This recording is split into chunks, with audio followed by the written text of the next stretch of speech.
So this morning's message is God prospers his servant. And, have you ever been in a job where, I don't know, you feel like, you love what you're doing, but it's just like, there's the wagon and you're the mule, and they just keep throwing one more log after log after log. And you look back as the poor mule at the wagon and you're like, I'm about ready to die. And they say, just one more. And they don't care about the mule that's pulling the big heavy load. But you love what you're doing, but you just feel like, I'm definitely blessing them, but they're not blessing me back. And when we get into this passage today, this is the theme: is God's blessing is not ultimately dependent on man's manipulation, but on God's covenant faithfulness. Because people are going to manipulate you. People are going to take advantage of you. They want the blessings of God, but they don't want to be with God. So they're going to attach you to them. And that's exactly what Laban does in this passage with Jacob. He can't deny it. He looks over at Jacob and he remembers before Jacob came, he had 3 flocks. That's it. 3. And now he's looking on the field and he can't count them. They're everywhere. It's the whole countryside. And it's too much for him to be able to handle. So he's had to hire people. And his infrastructure's had to grow with it. And he sees one guy up there on the ridge. And he just knows, I can throw everything on him and I don't have to worry about it. And I had a job like that once where, when I started, we had about 70 people that were working for us. And they put me through the ranks and I shot all the way up. And before I realized it, we had 350 people. We had 18 superintendents. We have stuff all over the world, all over the place, literally. We had $70 million worth of work in Washington, D.C. by itself. We had stuff to clear down in Georgia. We had everything from the Mississippi River over. And it was massive. And I knew in my heart of hearts, every single one of those jobs I bid and I landed. And every single one of those jobs, guess who was running them? And I found out real quick, I could only be in so many places at once. I couldn't even walk all the jobs in a week. And I noticed too, everybody in the office that was supposed to be doing those jobs, they were always gone. And they weren't at work. And before I realized it, I really sat down one day and I realized I'm doing 4 jobs myself. And my owners are super happy. And they're making a ton of money. And they just bought a new yacht and they're going to the Dominican Republic. And all this stuff is exploding and our work is blessed. And I feel like I'm that little mule. And they know that they could just throw one more log on it and never look back because he'll take care of it. That's the way Jacob is feeling here in this passage. He's seeing all of his efforts and he's worked 14 years for his uncle. 14 years for his wives that he loves very much. And he sees just all of this abundance. And then he comes to his tent at night with his children, and it's just not right. It's completely one-sided. And no matter what he does, he's got to realize, and this is where he learns. This is what Jacob learns, and it's all of his Laban's schemes and manipulation. He learned that God alone is the source of prosperity and blessings. And people get confused with that. And I've had to have this conversation with many people in my lifetime, is they think that the blessings that they've been bestowed with is the result of their hard work. That's not the way it works. God gives and takes away. That's why you can see somebody, and it's a little hot in here, by the way. That's why you can see somebody where they're doing really well and you're like, how are they doing it? It makes no sense. There's no recipe for their success. It's because God is blessing that person. And there's others where they're a little mule and they're trying so hard and they're just spinning their wheels in one place. And it's because, God has not blessed them at that time. You see, God's blessings are real. Nothing happens by chance. Now, hard work's part of it, and you have to be faithful, but ultimately what's going to open the floodgates to you being successful and being prosperous is the blessings of God. And that's a hard lesson a lot of us don't learn, and nobody ever takes the time to truly teach us. We are taught with the American way that if you work hard, the sky's the limit and you can do whatever you want to do. And that's true to a degree. But I think the current generation is finding when they're working two jobs and they're still 35 years old and living in mom and dad's basement, that's not the truth, because they work all day long and they can never get ahead. And they're like, how can I get the blessings that I saw of previous generations? Oh, and then they think am I not doing enough? And here's the truth. Here's the key truth.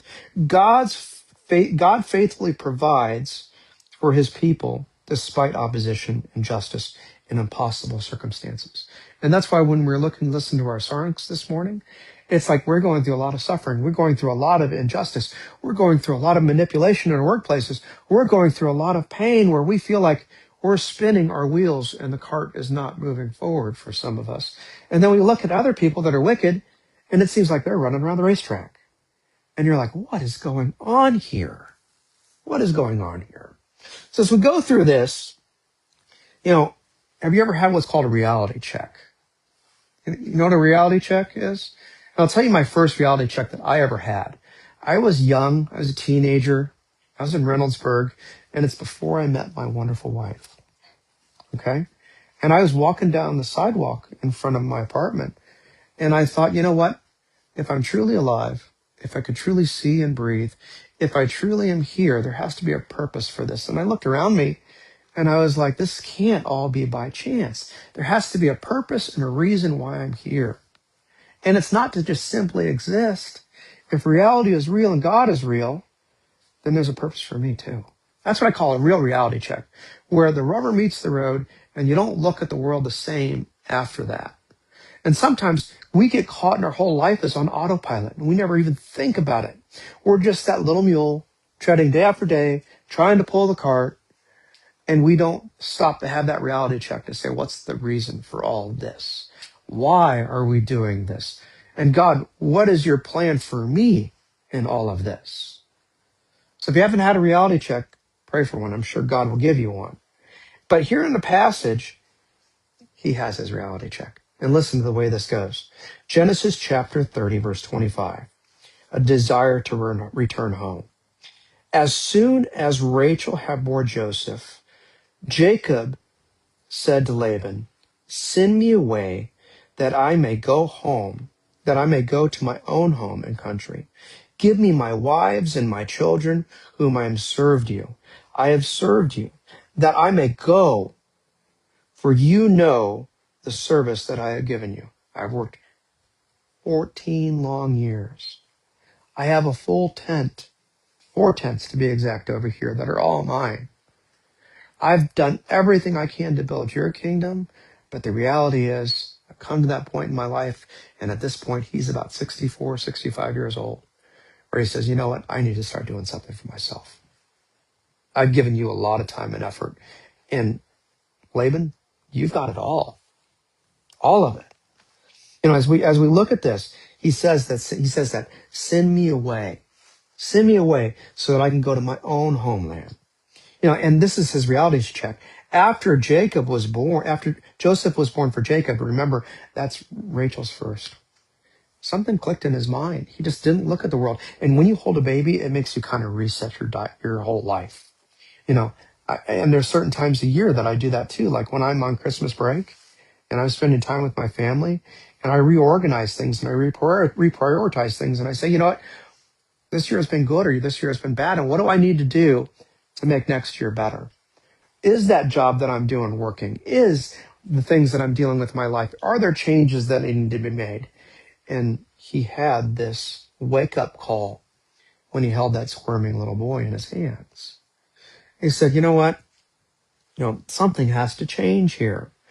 Jacob, at that point, had fulfilled his obligation to Laban. That contract, it was up. I gave you 7 plus 7, 14. That time is over. What about me? And remember, God kept pulling him and promising him. And God said, I am the God of Abraham. I am the God of your father Isaac. And then remember, before he went on this adventure to go to Haran, he had his own encounter with God, and he had a whole bunch of ifs. Remember, there was like 4 ifs that he put on there. And all of those ifs have been answered to this point. Everything that he set out to get, he has, except for home, except for control over his own future. So he's looking here and he's thinking, in Genesis 28, verses 13 through 15, God promised Jacob the land of his presence, more or less where he would exist. That's Bethel. He promised him that. Genesis 31, later, when we see this, he's going to also feel that again, where he feels that return when he comes home. It's going to be different for him. Book of Hebrews in chapter 11, it tells about the faithful, that all that their goal was to get to the homeland. Some of them never even saw it, but they were all faithful and they wanted to get home. In Philippians, it reminds all of us in the book of Philippians that our citizenship, it's not here in this world. It's in heaven. This is a pit stop. There's much more going on with all this. So us as believers, we should never become too comfortable where we're at. All this stuff's temporary. Where is our real home? Where is the real place where we should have our longing for? Because people, they get caught up in the here and the now, don't they? Yeah, they do. They get way too comfortable. And then they put all of their trust, all of their hope in their things, their possessions, their job. When the reality is all of that tomorrow, just like a whiff of smoke, it could be gone. Oh, so he's had his reality check. He realizes there's something more and he wants to go home. Going on here, and this is, listen to the way I've got this one titled. It says, the world wants God's blessings without God. Because people are going to look around and they're going to see there's something different about you compared to them. Why are you happy? Why are you prosperous? Why are you seem like you've got it all dialed in, and what, they get jealous and they want that? You don't think your employers, you don't think your neighbors see that and want that? They do. They do. They want the blessings that you have, but they don't want your God. So what happens there? They're going to manipulate those situations. And I've been manipulated a lot in my life, by employers especially. So listen to verse 27. I'm going to read this. It says, but Laban said to him, if I have found favor in your sight, I have learned by divination that the Lord has blessed me because of you. Listen to that word. You see that word? We don't see that often. Divination. What is that word? How did they figure out divination? He went and he consulted with demons through black magic to find out where the prosperity and blessings were coming from. He is not a follower of God. Okay? And how did they normally do this? They would sacrifice animals, look at their innards. There was all kinds of nasty witchcraft that they would use. But even the demons said, the blessings are coming from Yahweh, and Yahweh has blessed Jacob. Demons know the truth. You ever thought about that? They do. They manipulate it. He says this, and listen to what he's saying. And it's like a sales pitch, isn't it? He says, name your wages. And here's the thing, what do people do? When you've got a really bad employer, what do they do to keep you there? They start throwing money at you because it's a toxic environment. I had this happen to me once where I was working for this guy and he moved me all the way up to vice president within a year. And before I realized it, I was running the entire company. He was never there. It was gone. And he says, name your wages. I'll give you a 10% raise. I'll give you this. And you can be in the office right next to mine. And I was like, okay, this sounds like a great deal. And then about 6 months later, I found out the guy was nuts. You know what I mean? And I looked over at my wife and I was like, there's something wrong here. I need to find an exit. I need to get out. Because you can feel with your spiritual discernment if something is right or if something is wrong. And there was something seriously wrong with him, with the company. And then I found out when I got deeper and deeper, he wanted me to sign the line as an officer of the company. What happens when you sign the line as an officer of the company? You are liable too. And he was hiding that balance sheet that was $5 million in debt. 10% raise? No, you can have that. I said, I went outside my office and I took that VP plate off and I said, director's just fine. I don't need that title. I'm good. And I made my exit strategy and I couldn't get out right away because you know what it's like when you're caught in that, you're shackled. And listen to what Laban noticed here. And remember what Laban admits it. He says, the Lord has blessed me because of you. He knows the blessing because he looks around and he sees the field and it's covered from one other with fluffy white. Remember where they had sheep, tons and tons of sheep. And he's looking around and like sheep, they normally have one little lamb in the season. These things are dropping triplets, quadruplets. It's these, they're popping out more sheep than he can handle. And he's going out in the villages and he's trying to find people just to help to keep all of this going. And he says, what is the source of all this? Because this is not normal.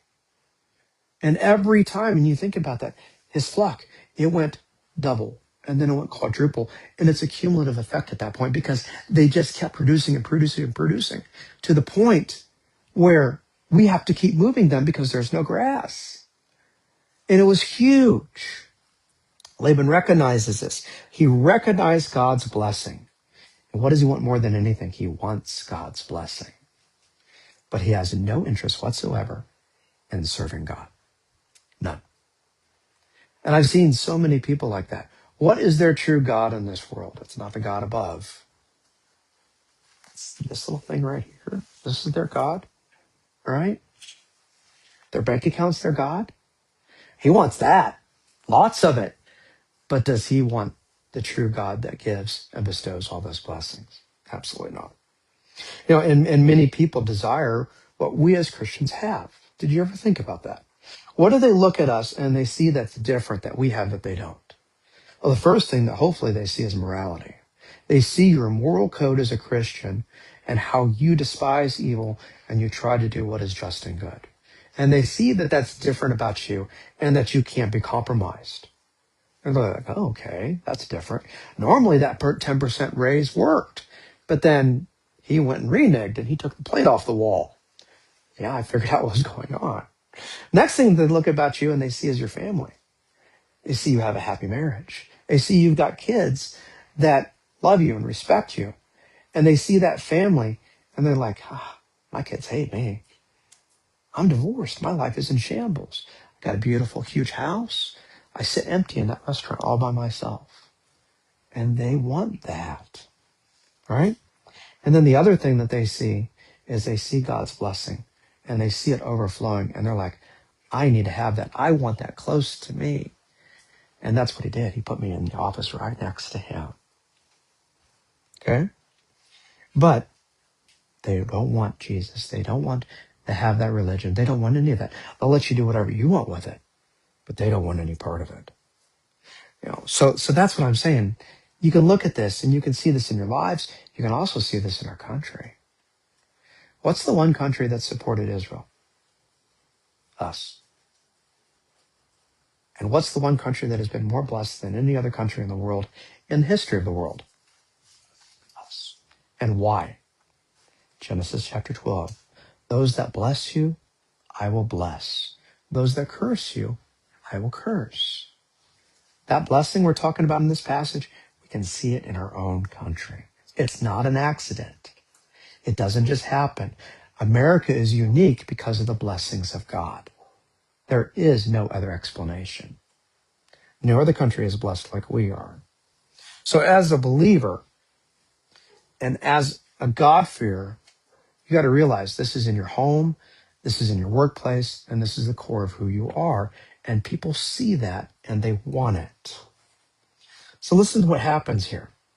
He said, name your wages and I will give it. And Jacob said to him, you know yourself how I have served you and how your livestock has fared with me. For you had little before I came and it was increased abundantly. And the Lord has blessed you wherever I turned. But now when shall I provide for my own household? He's asking the question. You've got everything.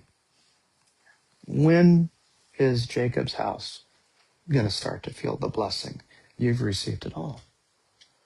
And what happens when people get their claws in something? Do they want to give it up easily? Not at all. Not at all. And here's the thing. We go into verse 30 and things change. Integrity refuses to be manipulated. And Jacob, he asked for something totally unusual here. He kind of, Jacob's a pretty smart guy. Big, huge guy, very smart, and he can read a situation. But he also listens to God in his dreams. And when God tells him to do something, now he does it. See what happens here in verse 31. He said, "What shall I give you?" Jacob said, "You shall not give me anything." That's the whole thing is Jacob comes out, "I don't want anything you can give me. I will again pasture your flock and keep it. Let me pass through all of your flock today, removing every speckled, spotted sheep and every black lamb, and the spotted and speckled among the goats, and they shall be my wages. So my honesty will answer for me later. And when you come to look at my wages with you, everyone will know that if it is not speckled, if it's not spotted, if it is not among the goats and a block among your lambs, if I found me, it's stolen." Now, here's a thing. I did a little bit of research because I was like, that's a very odd request. Did you know in order for a sheep to have anything besides white, it has to be a recessive gene from both the father and the mother? The odds of this happening is less than 5%. So Jacob says, take whatever you want. And he's saying, I want the impossible. I'm going to take all of the oddities, the genetic defects from your flock. And when Laban looks at his hills, all he sees are the white fluffy clouds everywhere. And if you go today and you look at a sheep farm, it's all white. It's all white. If you see something dark out there, it's rare. So he's asking for something that is very small, very, very small. So when we look at this, Jacob's like, this sounds like a pretty good deal to me. Jacob's like, I know exactly what God's going to do. Because remember, whatever Jacob touched, prospered. So if Jacob wants only the little 5% over here, what do you think is going to happen to the 5%? Laban, on the other hand, he just sees the big picture and he sees everything. And he's like, you just want 5%? You just want the anomalies? I'm good with that. Laban immediately tries to cheat him. Immediately. And let's see what happens. Verse 34. Laban said, "Good. Let it be as you have said." But that day, listen to what he does. Laban removed the male goats that were striped and spotted, and all of the female goats that were speckled and spotted, and every one that had white on it, and every lamb that was black, and he put them in charge of his sons.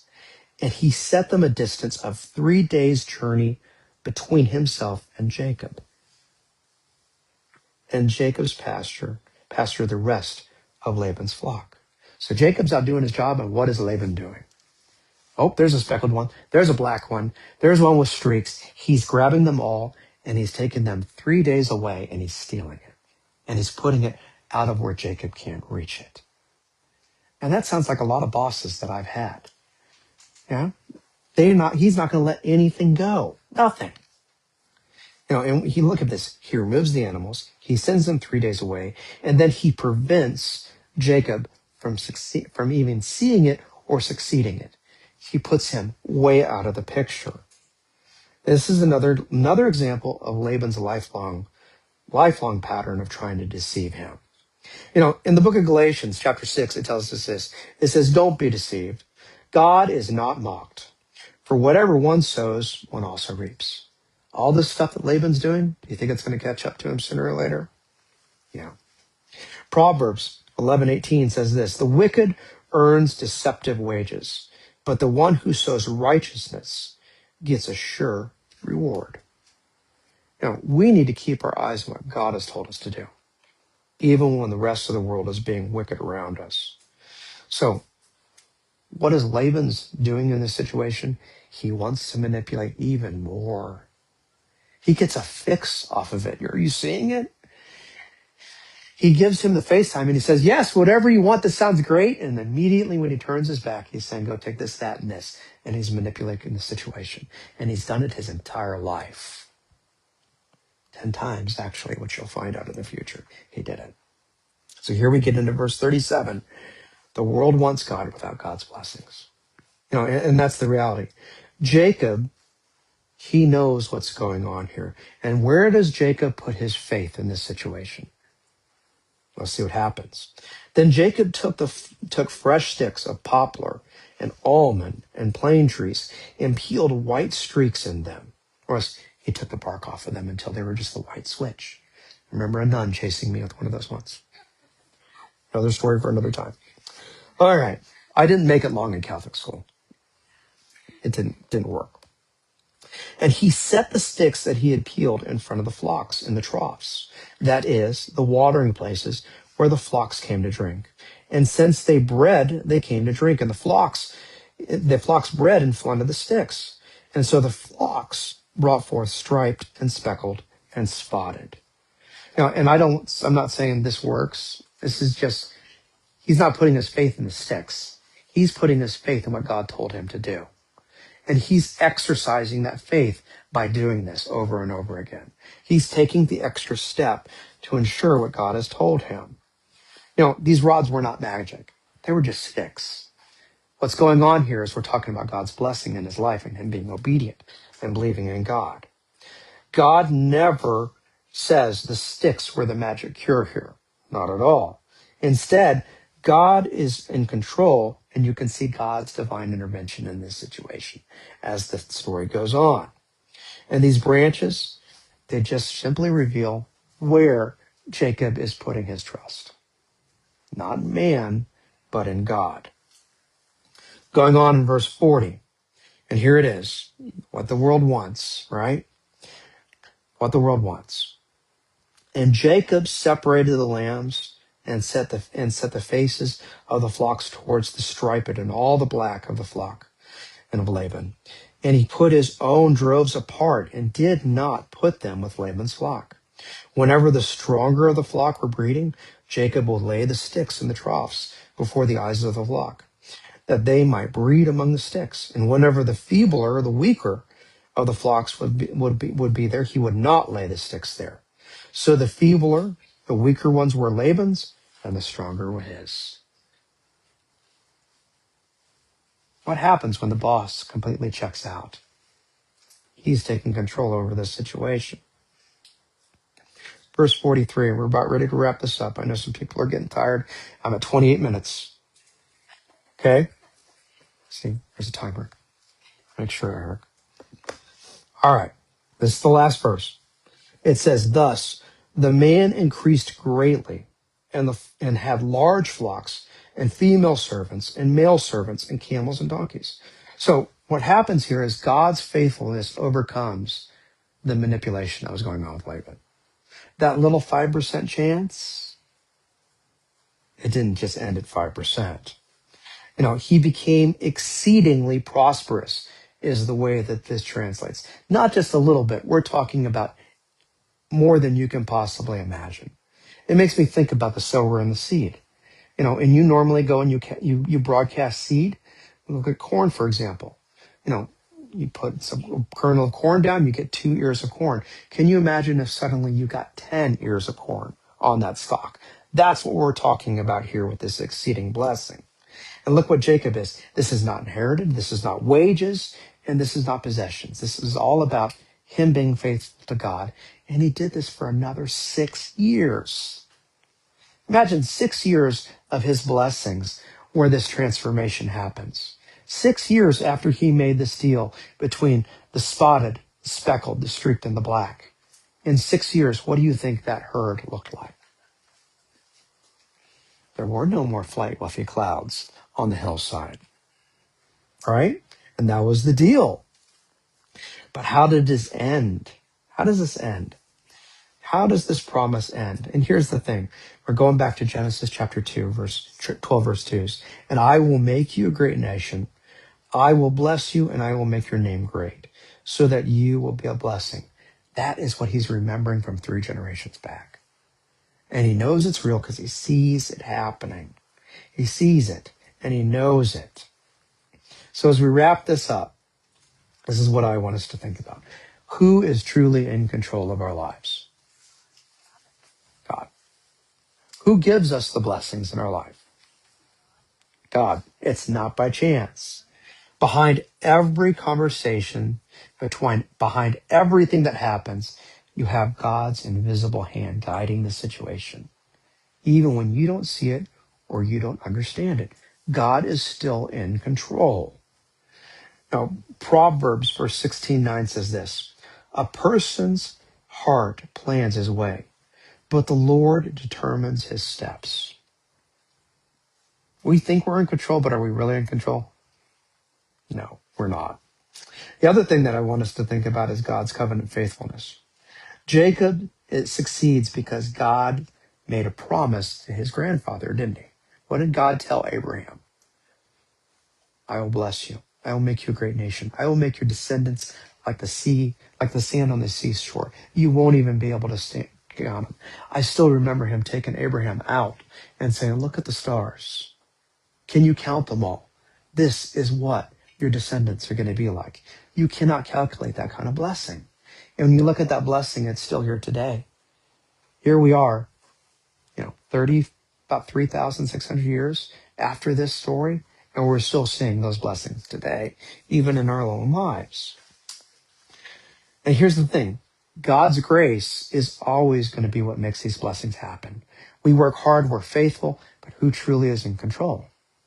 It's not us, it's God. So when we think about this, how can we connect this to Christ? How can we connect this to Christ? Just like Jacob, look at what happened in Jesus' life. Jesus left his father's house. He stepped down from heaven to come here, didn't he? Jesus, he worked hard for his bride. That's us. He even put himself on the cross. Jacob only worked 14 years. God, he's been working a lot longer than that through Jesus. Was Jesus mistreated? Was Jesus manipulated? Absolutely. But what did he do above everything else? He trusted in God the Father, even to the point of death. All right. But unlike Jacob, Jesus never manipulated anyone or deceived anyone, did he? Jesus never relied on human schemes. Remember, Jacob was a manipulator. He had to learn his lessons. All right. So if we're going to wrap this up, number one, God's blessings cannot be stolen by dishonest people. People are going to manipulate you. People are going to do anything they can to get that blessing from you. But if that blessing comes from God, they can't take it. Number two, do not repay manipulation in kind. When somebody tries to manipulate you, a lot of people will say eye for an eye, tooth for a tooth. You're better than that. You do not, and then we try to teach this to our kids. Sometimes we need a reminder of it, don't we? Just because they're manipulating the situation, it doesn't mean I fall down to their level. We're better than that. Number three, God sees injustice. Even when we want that justice to happen, when somebody's manipulating us, when you're in that horrible job, you're in that horrible situation, you want God to go ahead and end it, don't you? You want God to fix it. Well, how do you think he was feeling for Jacob when he was working 14 years for his 2 wives? And then he's working another 6 years to get the wages that are promised for him.